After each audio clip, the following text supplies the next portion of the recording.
अच्छा। देखो, जब हम मानव व्यवहार की बात करते हैं तो उनमें एक चीज ये भी है कि हम कुछ चीजों से ऐसे अटैच हो जाते हैं कि कुछ चीजों को शुभ मानते हैं और कुछ चीजों को अशुभ मानते हैं। कभी कभी तो हमारे पास कारण होता है शुभ और अशुभ करने का। कई बार हमें नहीं पता ये हम क्यों मान रहे हैं, क्यों कह रहे हैं, पर हम हमेशा से मानते रहे हैं। जैसे पीढ़ी दर पीढ़ी सुनते आते हैं, वैसे ही करते रहते हैं। तो ऐसे करके आपने भी देखा होगा कि बहुत सारी चीजें जो हैं उनको हम गांव में आप सुगुन मानते हैं। तो किरण जी बताएंगे कुछ ऐसी बातें जिनको हम आप सुगुन मानते हैं, ऐसी घटनाएं जिनको हम आप सुगुन मानते हैं। हाँ जी, जब हम कहीं बाहर जाते हैं तो सामने से दूध लेके आता है, हम उसको शुभ मानते हैं। दूध अच्छा। का ऐसे है कि पूत और दूध एक साथ जुड़े होते हैं घर में, उसको शुभ माना जाता है। बहुत कहीं भी बढ़िया। शुभ काम, जैसे बाहर जाते हैं दही और चीनी खा के जाते हैं, वो भी शुभ माना जाता है जी। और ऐसे ही कुछ अशुभ आएगी आगे से सामने से, उसको भी अच्छा मानते हैं। जैसे बंगी आ गया अपने सामने वाल्मीकि, उसको भी शुभ मानते हैं। क्यों? सफाई से ही लक्ष्मी निवास करती है अपने घर में।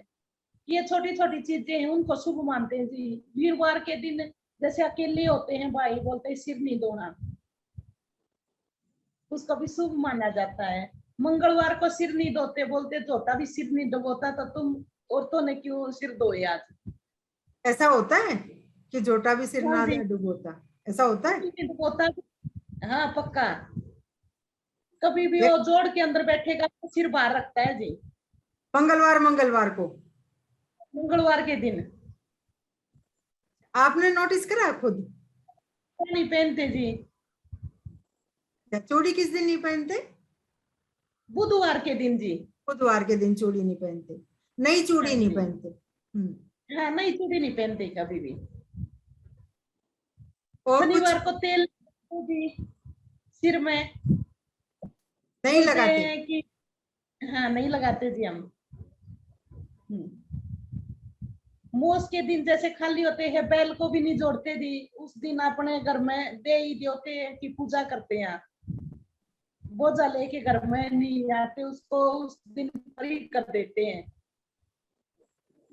लेके आएंगे तो खूब इसलिए शुभ ये दिन माने जाते हैं। उसी के साथ हम भी जुड़े हुए हैं, बड़ों से सुनते आ रहे हैं।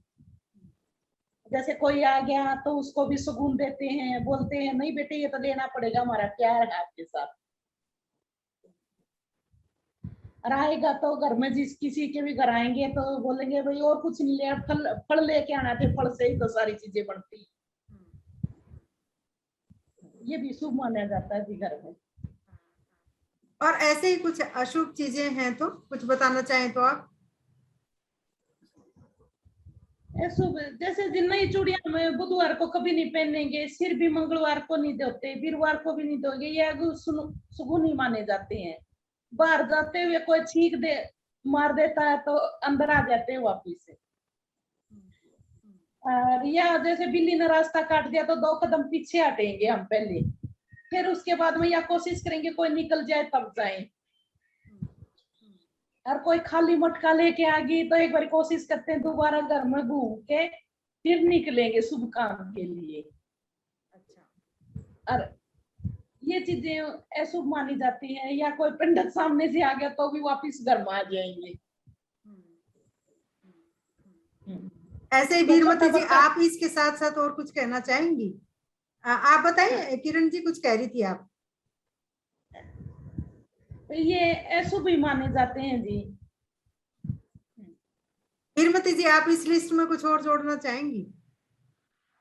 यही है जी, जिस तरह दाह संस्कार करके आए भैया करना, वो कपड़े निकाल लो, ये भी भैया ना हो, जो कपड़े पहन रहे हो भाई वो बदलो, उसका अंतिम संस्कार करके आए हैं। जिस तरह छींक मार दे, जो कहेंगे अब शगुन हो गया भाई बैठ जाओ।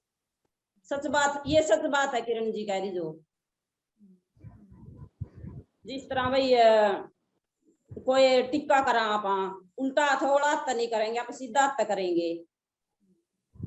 लड़का का टिक्का करा, जिस तरह शादी खातर देखने जाओ, लड़का पसंद करे रोक कर उसने कोई भी चीज द्या सुगन की वा सीधा हाथ देवांगे, ओला हाथ को नहीं देवा।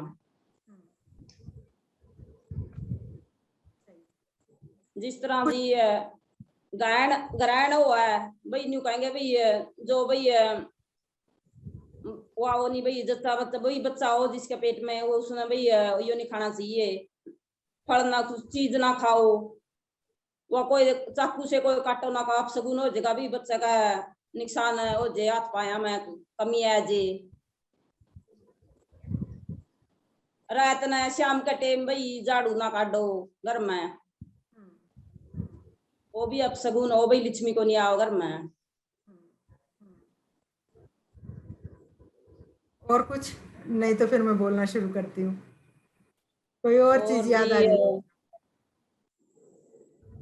जैसे आप पहले बता रही थी ना, खाली मटका और भरा मटके वाली बात। दूसरा मोह हो उस दिन, ना तो सिर धोआ ना कपड़े धोआ भाई, देवता का दिन वो है। और भाई उस दिन भाई दूध भी सारा बरता, या तो उसका मोआ निकाल लो या खीर निकाल लो, ना बेचना हो ना बिलोना उस दिन भाई, पियो या तो उसको एक जिस तरह जी कोई रास्ता में जिस तरह कोई लड़की जावा है, बढ़िया मटकाली फेंटेगी तो उसमें उसको निचकारेंगे, पैसे डालेंगे, खाली आड़ी फेंटेगी तो नहीं कहेंगे वापस आ जाओ, हाँ भाई थोड़ी देर में जाइए, अपशगुन हो गया।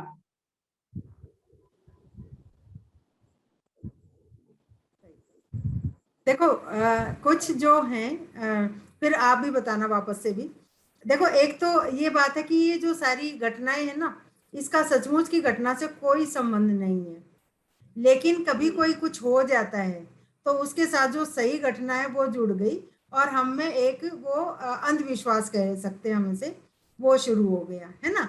जैसे मान लिया किसी दिन किसी ने छींक मारी और हम निकल गए और हमारा काम नहीं बना, तो बार बार मन में वही बात आएगी, ओ सुबह किसी ने छींक मारी थी और मैं जब निकल गया था घर से, सुबह ही अपशगुन हो गया था।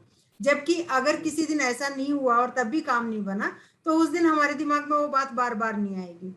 तो क्योंकि पहले हमने उस बात को सुना हुआ है, फिर वो बात बाय चांस सही फिट हो गई, उसका सच्चाई से कोई लेना देना नहीं है, और वो एक बार हुई तो उसमें हम कहते हैं इसमें कंडीशनिंग हो गई, और उसके कारण हम ये ऐसे अंधविश्वास कुछ हद तक हम कह सकते हैं करने लगते हैं। जैसे बच्चे भी करते हैं, शहरों में भी करते हैं, पढ़े लिखे लोग भी करते हैं। जैसे मैंने बताया था कि शहरों में बच्चियां भी जैसे कॉलेज में कहती हैं कि 2 चिड़िया इकट्ठी दिख गई तो शुभ है, एक अकेली दिखी तो अशुभ है। ऐसे ही कई बार हम कहते हैं कि ये मेरा सूट सबसे शुभ है, ये पहनती हूँ तो मेरा काम बन जाता है, या इस पेन से मैं लिखती हूँ तो मेरा काम बन जाता है। तो उस तरह से क्या है कि वो मतलब एक तरह से थ्योरी है साइकोलॉजी में कि हम कैसे सीखते हैं। तो उसमें क्या है कि कोई एक आम बात सी भी जुड़ गई किसी सही घटना के साथ, तो वो असर तो सही घटना का है, लेकिन वो क्योंकि आम बात उससे जुड़ गई तो उस तरह से होती है। फिर मैं आगे बताऊंगी कि क्यों हमें थोड़ा सा और ज्यादा जागरूक होना चाहिए जब हम सारी ऐसी बातें करते हैं। तो उसमें क्या है कि जैसे एक हमारे यहाँ पे एक एक्सपेरिमेंट है जिसमें हम क्या करते हैं कि जैसे आप समझिए कि कुत्ते को जब खाना दे रहे हैं उससे पहले घंटी बजाई, है ना, हर रोज खाने से पहले घंटी बजाई। तो जब लगातार ऐसे होने लगा कि पहले घंटी बजी फिर खाना आया, पहले घंटी बजी फिर खाना आया, तो जो खाने के लिए लार आएगी कुत्ते के मुंह में, वो हो सकता है वो घंटी के लिए भी आने लगे, क्योंकि कुत्ते को पता है कि ये एक्सपेक्टेड है, ये ऐसा हो रहा है अब। और उस तरह से क्या होता है कि उनमें दोनों में संबंध हो गया और उसके कारण ऐसा हुआ। ऐसे ही इन सारी चीजों में भी है, लेकिन कुछ हद तक हम मानते भी हैं, लेकिन कुछ कुछ बातों में हमें ऐसे भी लगता है कि ये जो रिवाज चले इनके पीछे सचमुच कोई अच्छी बात भी है, अच्छी धारणा भी है। जैसे बीरमती जी ने बताया कि जब हम दाह संस्कार के बाद आते हैं तो हमें बाहर ही पानी दिया जाता है और हमें नहा धो के ही और कपड़े धो के ही अंदर आना होता है। तो उसकी सच्ची सी बात है कि भाई कोई कीटाणु कुछ भी ऐसे हो, अब जैसे बहुत घरों में ऐसे है कि बाहर के जूते सिर्फ बाहर ही रहते हैं, अंदर लेके नहीं आते, तो उसके पीछे एक कारण है कि एक सफाई होनी चाहिए और वो सफाई काम करती है। जैसे आप समझिए कि बैलों के लिए, जैसे अमावस्या को आप बोल रही हैं कि ना दूध बिलोते ना दूध हम बेचते, और उस दिन सिर्फ बच्चों को पिलाया जाता है, और मतलब आप समझिए कि एक त्योहार जैसा दिन हो गया बच्चों के लिए, है ना। जैसे गरीबी है जहाँ पे बेचना पड़ रहा है, बिलों के घी निकाल के देना पड़ रहा है, उससे हम बचे। और साथ साथ क्या हुआ कि बैलों का भी एक संडे मना रहे हैं हम, मतलब आप समझिए संस्कृति कितनी गजब की थी कि हमारे पूर्वजों ने ये सिखाया कि बैल भी एक दिन छुट्टी पे रहेंगे महीने में, चाहे आपका कितना ही मुश्किल काम क्यों नहीं है, चाहे कितना ही किस तरह से नहीं है, तो इसलिए आपको एक दिन तो उसको भी छुट्टी देनी होगी। तो मुझे याद है कि जैसे गेहूं बोते थे या कितना भी काम होता था खेत में, उस दौरान भी एक दिन अमावस्या के दिन कोई भी बैलों पर जुआ नहीं रखेगा। तो दो तरह की चीजें हैं, एक का जिसका एक कोई मतलब निकलता है, लगता है कि हमारे पूर्वजों ने ये बात सही समझाई, बहुत बढ़िया है ये और ऐसा होना चाहिए। दूसरी वो बातें हैं जिसका कोई तुक सा समझ नहीं आता। मैं इस पे चर्चा इसलिए भी कर रही हूँ कि आज का बच्चा हो सकता है आपसे पूछे कि क्यों, इससे क्या फर्क पड़ता है, और आपको समझना पड़े कि हाँ बच्चा अगर ऐसे कह रहा है कि इससे क्या फर्क पड़ता है तो कोई बात नहीं, मतलब इसे करने देते हैं। जैसे आपने बताया कि भाई सब कुछ सीधे हाथ से करना होता है ना, जबकि साइंस ये कहती है कि हर इंसान का कौन सा हाथ आगे आएगा वो उसके दिमाग कैसा है उस पे निर्भर करता है। जैसे अगर उसका सीधा दिमाग ज्यादा डोमिनेट करता है, ज्यादा सारी कमांड लेता है, तो वो उल्टे हाथ से काम करना पसंद करेगा। जो उल्टे हाथ से जो सीधे हाथ से काम कर रहा है उसका उल्टा दिमाग जो है, उल्टी साइड वाला जो हिस्सा है वो ज्यादा एक्टिव है, वो ज्यादा डोमिनेट करता है, वो ज्यादा हर चीज की कमांड लेता है। तो ये क्या है कि इसका एक तरह से बायोलॉजिकल कारण है कि वो क्यों उल्टे से कर रहा है, क्यों सीधे से कर रहा है। जबकि हम जब समाज में देखते हैं उसका तो बच्चे का नेचुरली ही वो हाथ या पैर आगे जा रहा है ना, जैसा उसका दिमाग उस हिसाब से। और अगर दूसरी कल्चर्स के साथ इसको टेस्ट भी करते हैं तब भी ये है कि जिसका जो मन करे, आप दूसरी जो संस्कृति है उनमें देखेंगे कि कोई आपको जबरदस्ती नहीं बोलेगा कि आपको सीधे हाथ से ही खाना खाना है या आपको सीधे हाथ से ही लिखाई करनी है। मुझे याद है मैं अगर उस तरह से देखो तो मेरा उल्टा हाथ ज्यादा काम करता है, लेकिन मैंने अपनी लाइफ में कई ऐसे उदाहरण देखे कि मुझे फोर्सफुली सीधे हाथ से काम करना सीखना पड़ा। मुझे याद आता है जब मैं स्कूल में थी तो मेरे मास्टर जी जो थे वो डंडा लेके इस बात पे घूमते थे कि ये लड़की उल्टे हाथ से लिखती है, इसे मुझे सीधे हाथ से लिखवाना है। और मुझे याद है कि उस वहां पे एक थांब होता था, पिलर, वो कहते थे थांब वाले हाथ से, और वो मुझे कभी भी लिखने नहीं देते थे। तो मैंने लिखाई थोड़ी थोड़ी, मतलब उल्टे से भी मैं सही लिख लेती हूँ पर सीधे से सीखी। उसके बाद जब मैं हॉस्टल में रहती थी, आप समझिए कि इवन छोटी छोटी बच्चियों में भी कितनी बुरी तरह से ये बात घर कर गई होती है। मैं हॉस्टल में होती थी और जो भी नई लड़की हॉस्टल में आती थी, हम सब इकट्ठा बैठ के खाना खाते थे, वो सबसे पहले इस बात पे ऑब्जेक्शन लगाती थी बहुत बुरी तरह से कि तुम उल्टे हाथ से खाना खाती हो, मतलब जैसे कोई अपंग हो गया हो, ऐसी सी बात थी। और मुझे याद है कि 8वीं 9वीं तक मैं इतने प्रेशर में आ गई कि मैंने सीधे हाथ से खाना खाना सीखा। ठीक है, अब वो भी खाना सीख लिया, सही है। और अभी भी जब मेरे को फुर्सत वाली जगह होती है तो मैं उल्टे हाथ से खाना पसंद करती हूँ, वैसे सीधे से, जब जब भी लगता है कि कोई टोक देगा। उसके बाद भी जब मैं शादी होके आई तो औरतों ने ये नोटिस कर लिया था कि मैं उल्टे हाथ से चीजें करती हूँ, और वो ऐसे समझ रही थी इसे कि जैसे एक एक एक कमी हो बहू में, समझ रही हो। जबकि अगर इसको पढ़ाई लिखाई से और आगे जब आप आगे जाके दुनियादारी देखते हो, सब चीजें समझते हो, तब आपको समझ आता है कि अरे ये हमारी ही कल्चर की बीमारी है, ये दूसरी कल्चर में कोई नहीं ये वो बॉदर करता कि आप सीधे हाथ से कर रही हो, उल्टे हाथ से कर रही हो। और आपको ताज्जुब होगा जान के कि जब मैं अपने आप पूजा करती हूँ अपने घर में, जब मुझे कोई टोकने को नहीं होता, मैं हमेशा उल्टे हाथ से सब करती हूँ। मैं आगे वही बढ़ता है, मैं भगवान को कहती हूँ भगवान तेरा ही दिया है, तो मतलब उल्टा हाथ भी, मतलब पूरा समर्पण तुझे, तो चाहे सीधे से करूं चाहे उल्टे से कुछ फर्क नहीं पड़ता। लेकिन जब मैं औरतों के बीच में होती हूँ या ऐसे भी कहीं पे भी, उस टाइम मैं सीधे हाथ से करती हूँ, क्योंकि मुझे याद है कि एक बार मैंने उल्टे हाथ से दान रख दिया था उसमें, और एक लेडी थी मेरे साथ, उसने उठा के वापस मुझे दिया और कहा कि इसे कहो सीधे हाथ से रख, है ना। और आपको भी ये बात सही समझ आ रही होगी कि आप भी ऐसा करती होंगी जरूर, या करते हुए देखती होंगी औरतों को, है ना। तो जैसे इसमें अगर हम साइंस से इसे कनेक्ट करते हैं तो सीधा या उल्टा भगवान के दिए दोनों हाथ हैं, तो चाहे किसी से भी करो। जब हम ये कह रहे हैं कि बुधवार को हमें चूड़ी नहीं पहननी, हमें वीरवार को ये नहीं करना, कपड़े नहीं धोने, मंगलवार को या अमावस्या को हमें सिर नहीं धोना, ये नहीं धोना, तो आपकी पीढ़ी तो सही है, आपने बचपन से सुना है, सीखा है, जाना है। लेकिन कल को अगर कोई नई बहू या बेटी आके कहती है कि मुझे तो इससे कुछ फर्क नहीं पड़ता, है ना, जैसे या आर्य समाजी है, वो लोग नहीं मानते इन बातों को, है ना, शायद आप जान रहे होंगे।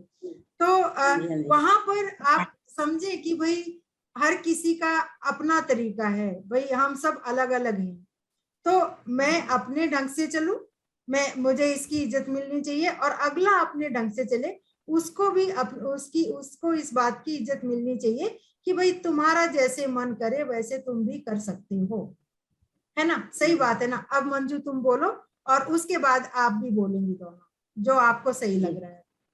मंजू बोलिए।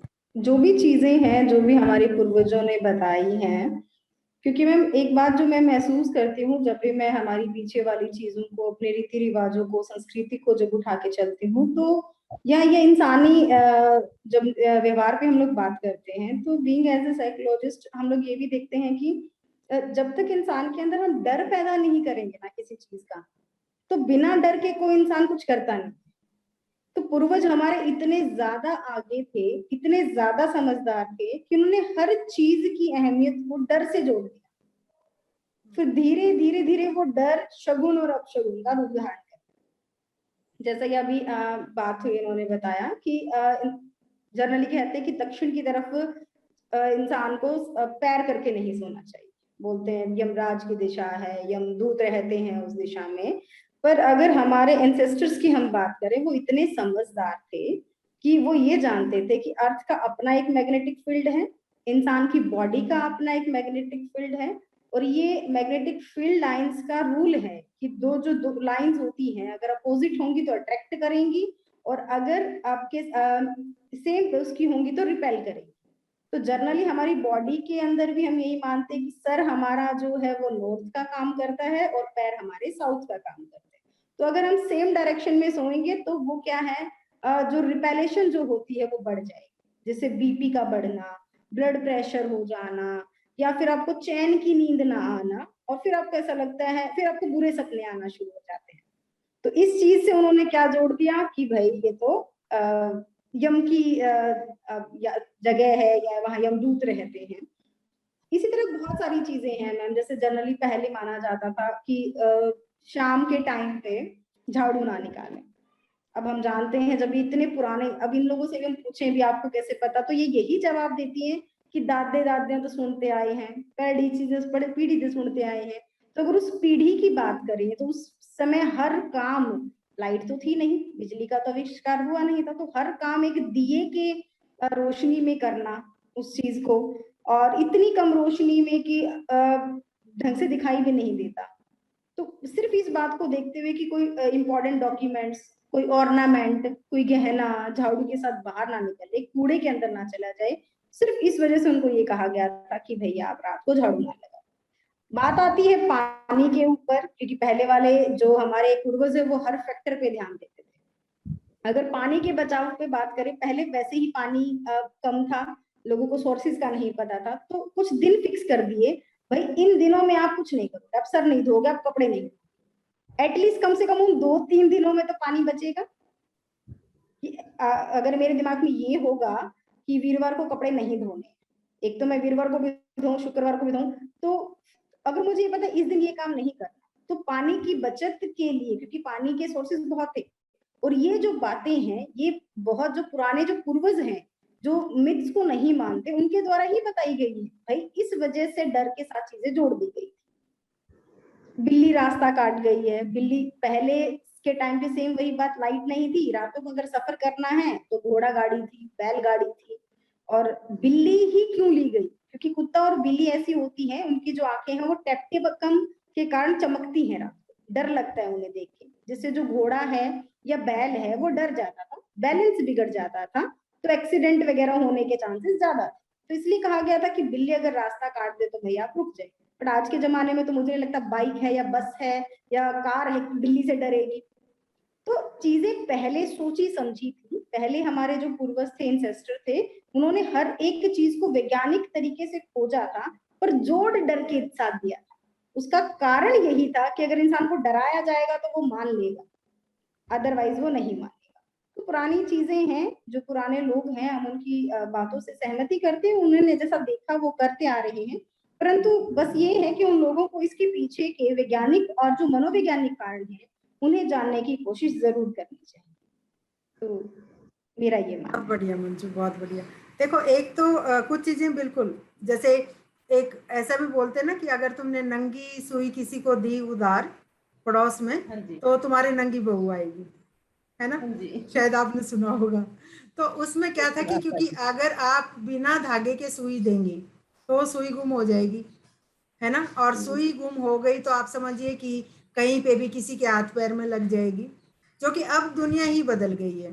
जहां तक पानी की बचत, ये मेरे ख्याल से कम मुझे लगता है मंजू, क्योंकि उस टाइम पे तो पानी सब जोड़ पे या नाले नहरों में वहीं पे धोते थे, घरों में पानी नहीं होता था।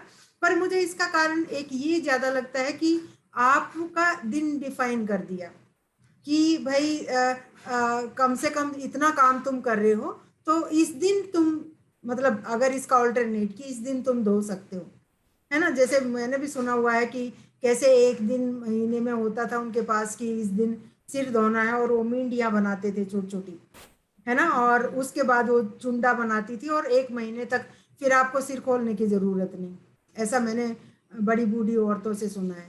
तो उस तरह, तो इस तरह से करके धीरे धीरे जो चीज सहूलियत के हिसाब से थी उस टाइम, वो उन्होंने शुरू करी। वो हो सकता है जैसे तुम कुछ नॉर्थ साउथ वाली चीज बता रही हो, वो ये हो सकता है कि किन्हीं चीजों के कुछ साइंटिफिक रीजंस हो सकते हैं जो उस टाइम के योगी या जो पढ़े लिखे लोग थे, उन्होंने सोसाइटी में सुर्रा छोड़ा और वो धीरे धीरे नियम सा बन गया, है ना? और कुछ धीरे धीरे, जैसे हर इंसान के साथ भी होता है कि ये मेरा लकी पेन है, ये मेरा लकी शर्ट है, उस तरह से धीरे धीरे ऐसी समझ और थोड़ी सी वो ज्यादा फैल के एक रिवाज बन गया। अब यहाँ पे इन सब चीजों का बात करने का जो कारण है वो ये है कि क्या इन सब चीजों को आज के समय में मानना जरूरी है? पहली बात ये है। अगर हाँ, तो उसके पीछे क्या कारण है, और उनमें से जो कारण सचमुच सही हैं उन कारणों को हम मानते रहें। बाकियों को जो लगता है कि ये तो प्योर अंधविश्वास है, जैसे आज के टाइम में अगर कोई आप बहू बेटी को बोलती हैं कि भाई आप मंगलवार को सिर नहीं धोएंगी या वीरवार को कपड़े या सिर नहीं धोएंगी या अमावस्या को नहीं धोएंगी, कुछ कुछ तो जैसे शहर से बाहर गांव से बाहर निकले तो कई बार हो सकता है आपको पता ही ना हो कि अमावस्या का किस दिन थी, और पता भी है तो हो सकता है कि आपका जो टाइम टेबल है उसके हिसाब से वो चीज ना बन पा रही हो। तो मेरे ख्याल से ये समझना बहुत जरूरी है कि ये चीज तो हमें फायदा करेगी, इसलिए हमें माननी चाहिए। जैसे जैनिज्म में कहते हैं कि सूर्य छिपने से पहले खाना खा लो, है ना? रात को लेट रात खाना नहीं खाना है, जबकि आज सब डाइटिशियन यही बात कर रहे हैं कि आपको लेट रात खाना नहीं खाना है, आपका खाना रात तक पच जाना चाहिए जब आप सोएंगे। और उसके मतलब एक तरह से साइंस है, उसके कारण है क्या है। तो ऐसे ऐसे कुछ तो कारण, जैसे सुबह शाम संध्या करना, है ना, ध्यान करना, वो सब। और अब साइंस उसके जो फायदे हैं वो गिनवा रही है, वो उसमें साइंटिफिक बातों में भी आ रहा है कि क्यों हमें ऐसा करना चाहिए। तो जो चीजें हमें ये लगती हैं कि ऐसा हमें करना चाहिए, इसका कारण है, वो सारी चीजें हमें करनी चाहिए। और जिन चीजों का हमें ये लग रहा है कि ये चीज नहीं चाहिए, अब इसका कोई आज के समय में मतलब नहीं है, पहले जब हमें सिखाई गई उसके कोई कारण रहे होंगे। जैसे तुम भी बता रही हो कि शाम को झाड़ू नहीं लगाना, और उसका बिल्कुल सही यही कारण था भाई। डॉक्यूमेंट्स तो चलो उस टाइम पे इतने ना होंगे, लेकिन औरतें सोना बहुत पहनती थी, और सोना चांदी जो उनके बिल्कुल लदी रहती थी वो, तो कुछ भी अगर गिर गया अंधेरे में और रात को ही आपने उसको घर से बाहर निकाल दिया झाड़ू में, तो आपके लिए वो मुश्किल हो जाएगी। तो इसलिए कुछ रिवाजें, कुछ चीजें हैं जो उनका उस टाइम पे तो एक मान था, एक उनकी जरूरत थी, लेकिन आज के समय में नहीं। शायद हमें उन बातों को छोड़ना चाहिए, नंबर 1। नंबर 2, अगर हमें ये लगता है कि आज का बच्चा उससे उसकी समझ थोड़ी सी और ऊपर चली गई है ना, और वो थोड़ा सा आर्य समाजी टाइप हो गया है, उसे लगता है कि भाई मुझे कारण समझ आए तो मैं करूंगा, नहीं कारण समझ आ रहा तो मैं नहीं करूंगा, तो उसको छूट होनी चाहिए। जैसे मेरे ही केस में है, मेरी मदर भी नहीं धोती वीरवार को कपड़े ना, और मुझे शुरू से ये लगा कि मुझे इसके पीछे कोई खासा लॉजिक समझ नहीं आता, और मैं उनके सामने भी धो लेती थी, है ना। तो वो कहती थी मेरे कपड़े निकाल दे, मेरे आज मत धोना, तुम धो लो। मतलब आप समझिए वो 92-93 साल की हैं अब, और उस जमाने की औरत में इतना एडवांस स्टाइल था कि भाई तुम धो लो अपने, तुम्हें नहीं मानना कोई बात नहीं, पर मेरे मत धोना। तो इस तरह से बच्चों को थोड़ा सा और समझ बनाने के लिए उनको बिना कारण के दबाने की बजाय उनको अपनी सोच की फ्रीडम दे कि भाई तुम्हारी सोच है, तुम्हारी सोच भी सही है, हमारी सही है, हमें मानना है, पर तुम अगर नहीं मानना चाह रहे तो तुम्हारी सोच को भी हम मान देते हैं, तुम अपनी सोच के हिसाब से करो, कोई दिक्कत नहीं है। लेकिन कुछ चीजों का कारण है, उस कारण को हमें हमेशा ही मानना चाहिए, और अच्छी आदतों की हमेशा ही बहुत जरूरत है, होनी चाहिए। जैसे मैंने उल्टे और सीधे हाथ की बात करी, इसमें सचमुच रिसर्च है, एक रिसर्च है जो मुझे याद आ रही है, जो कहती है कि जो आपका प्रेफर्ड हैंड है, जिस हाथ को आप ज्यादा इस्तेमाल करना पसंद करते हैं, उस हाथ से अगर आप काम करोगे तो आपका रिएक्शन टाइम बढ़िया रहेगा, और आपसे गलतियां कम होंगी, और आप ज्यादा मजबूत फील करोगे, ज्यादा आपको लगेगा कि मैं कर सकता हूँ। लेकिन आप दूसरे को करते हो तो वो आपको सिखाना पड़ेगा ज्यादा, क्योंकि आपका उस साइड का दिमाग इतना एक्टिव नहीं है जितना दूसरी साइड का, जितना सीधी साइड का उल्टे काम के लिए। तो वो बात हमें समझ आनी चाहिए, और हमें नहीं बहुत ज्यादा ये कहना चाहिए कि नहीं हर हाल में हर काम तुम्हें सीधे हाथ से ही करना है, अगर बच्चा उल्टे हाथ से काम कर रहा है तो जहां साइंस सपोर्ट कर रही है, मेरे ख्याल से उन चीजों को मानने की जरूरत है। बस आखिरी पॉइंट, हमारे पास 6 मिनट है। पहले किरण जी, अगर आप 2 मिनट में कुछ भी बोलना चाह रही हैं मेरी बात सुन के। भी जैसे आजकल के बच्चे हैं उन्हीं के साथ में ही हम मिल के चलेंगे तो अच्छा है, क्यों आजकल साइंस बहुत आगे पहुंच गई थी। बहुत बढ़िया, बहुत बढ़िया। और क्योंकि बच्चे पढ़ते हैं और खुले माहौल में रह रहे हैं, तो कई बार वो उनकी समझ अच्छी होती है। बिल्कुल सही। बीरमती जी, आप कुछ कहेंगी? हम भी ये कहा जी, जो मत सिखाया पहले तो हम वही बोलते हैं, जे बच्चा वही न्यू है भाई, हमने टाइम नहीं है, हम नहीं करना चाहते, एक बारी तो बोलेंगे, जो मत सिखाया वही बोलेंगे भाई ये करो। हाँ। जे बच्चा न्यू कहा भाई हमारे से नहीं होएगा यो, तो फिर भाई अपना करो भाई, तुम तारा हिसाब से करो भाई, जो सही लगे।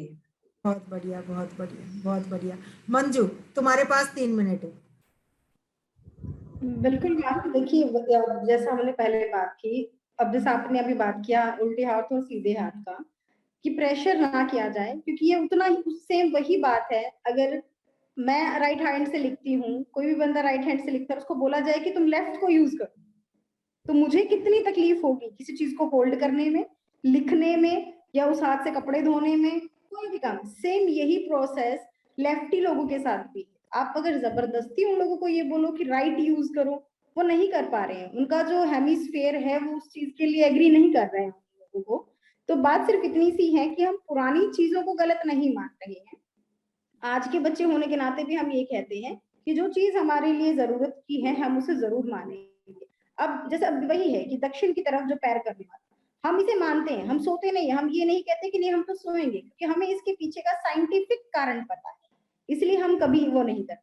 दूसरी बात, जैसे जनरली हमने देखा है कि दुकानों के बाहर या हर शनिवार को अच्छे मुहूर्त वाली चीजों पे हम 6 मिर्चें और 1 नींबू लगाते हैं, उसको हम भी लगाते हैं, लेकिन हमारा कारण अलग है। इन लोगों के कारण है कि दरिद्रता आ जाएगी या लक्ष्मी नहीं आएगी। हमारा कारण ये है कि वो जो एक एंटी पेस्टिसाइड्स के रूप में काम कर रहा है, उससे मच्छर नहीं आएंगे, कीट पतंग नहीं आएंगे। तो बात सिर्फ इतनी सी है मैम कि जो पुरानी चीजें हैं, पुराने जो हमारे रीति रिवाज है या हमारी संस्कृतियां हैं, उसे आज का बच्चा भी मानता है, लेकिन उसको एक साइंटिफिक रीजन के साथ मानता है। तकियानुसी या ये शगुन अपशगुन की चीजों के साथ मानना वो बच्चा पसंद नहीं करता। और मुझे ऐसा लगता है अगर पेरेंट्स बच्चे को समझाएं कि बेटा ये चीजें इसलिए मानो, और बच्चे पेरेंट्स को समझाएं कि इनके पीछे का साइंटिफिक रीजन ये है, ये चीजें मानने की हैं, तो शायद मुझे लगता है तालमेल से हम हमारी पुरानी संस्कृति, पुराने विचारों को भी आगे बढ़ा सकते हैं। बहुत बढ़िया कहा तुमने। और आजकल क्या है कि एक कारण और भी है बच्चों को भी उनकी सोच के हिसाब से ढलने देने के लिए, क्योंकि वो बाहर की दुनिया में जा रहे हैं, वो नई चीजें सीख के आ रहे हैं, वो नई समझ बना रहे हैं। तो इन दोनों ही बातों में ये है कि आपको भी ये लगे कि हाँ, और उससे क्या है कि बच्चे को भी, मतलब ऐसा नहीं है कि ये बोला गया इसी के हिसाब से मुझे मानना है, उसको वो अपना दिमाग इस्तेमाल करना सीखता है। तो कभी भी अगर बच्चे लोग बोल रहे हैं कि भाई ये चीज़ ऐसे नहीं, ऐसे करनी चाहिए, तो थोड़ी थोड़ी उनको भी फ्रीडम देनी चाहिए। मैं भी बिल्कुल इस बात से एग्री करती हूँ। और हाँ, ये बात भी सही है कि कुछ चीज़ों को अब घूम घूम के हम समझ रहे हैं कि हाँ, इन चीज़ों की कीमत थी, ये चीज़ें हमें माननी चाहिए। कहीं हम बात करेंगे, अभी मंजू भी उसे ट्रांसलेट करेगी। जैसे आप समझिए कि हम लोग तो हमेशा ही सब्जी और फ्रूट्स ज़्यादा खाते रहे हैं, लेकिन अब रिसर्च निकल के आ रही है कि जो सब्जियां और फ्रूट्स ज़्यादा खाते हैं वो खुशहाल भी ज़्यादा रहते हैं। तो ऐसे करके जो जो जो समझ बनती है, मतलब ये है, वही वो दो बातें यहाँ पे बहुत ज़रूरी हो जाती हैं। एक तो वही ग्रोथ माइंडसेट जो मैं पहले भी कह रही थी कि जो समझ बन रही है उसके साथ आगे बढ़िए, पहला पॉइंट। दूसरा पॉइंट ये है कि जो लास्ट वीडियो में भी कह रहे थे क्यों क्यों, तो अगर आप हम कह रहे हैं बेटा मान ना करते, वो बात ना कह के उसका कोई लॉजिक दीजिए। और अगर बच्चा कहता है कि मैं इस लॉजिक पे एग्री नहीं कर रहा, तो उसे भी थोड़ा सा ग्रो होने की परमिशन दीजिए, ये भी बहुत ज़रूरी है। तो ये सारी चीज़ें बहुत अपने आप में मायने रखती हैं। और कल्चर्स में भी है, सब में है अपनी अपनी तरह की चीज़ें। मुझे याद है कि किसी कम्युनिटी में किसी लड़की ने बताया था कि जिन दिनों पीरियड्स होते हैं उन दिनों वो अपने हाथ से पानी भी नहीं ले सकती हैं किचन में जाके, और उनको एक कॉर्नर में अलग से बैठे रहना पड़ता है। तो हर कल्चर की अपनी बातें हैं। अपनी कल्चर की अभी बात कर रहे थे, ऐसे हर कल्चर्स में कुछ चीज़ें हैं जो उनकी खुशहाली को रोकती हैं, और हमारा मुद्दा ऐसी उन्हीं बातों को यहाँ पे उजागर करना है। आपको भी जब आप ये वीडियो देखें, दूसरे जनों को मैं बोल रही हूँ जो भी वीडियो देखें, आप लिखिए अगर आपको भी इस बारे में कुछ ख्याल आते हैं, कुछ बातें आती हैं। आज के लिए इतना ही। और किरण जी का और वीरमती जी का बहुत बहुत धन्यवाद। मंजू, थैंक्स सब मैनेज करने के लिए। मुझे मालूम है तुम्हारे लिए वाकई टफ है ये, पर फिर भी तुम कर पा रही हो, उसके लिए बहुत बहुत धन्यवाद। Thank you.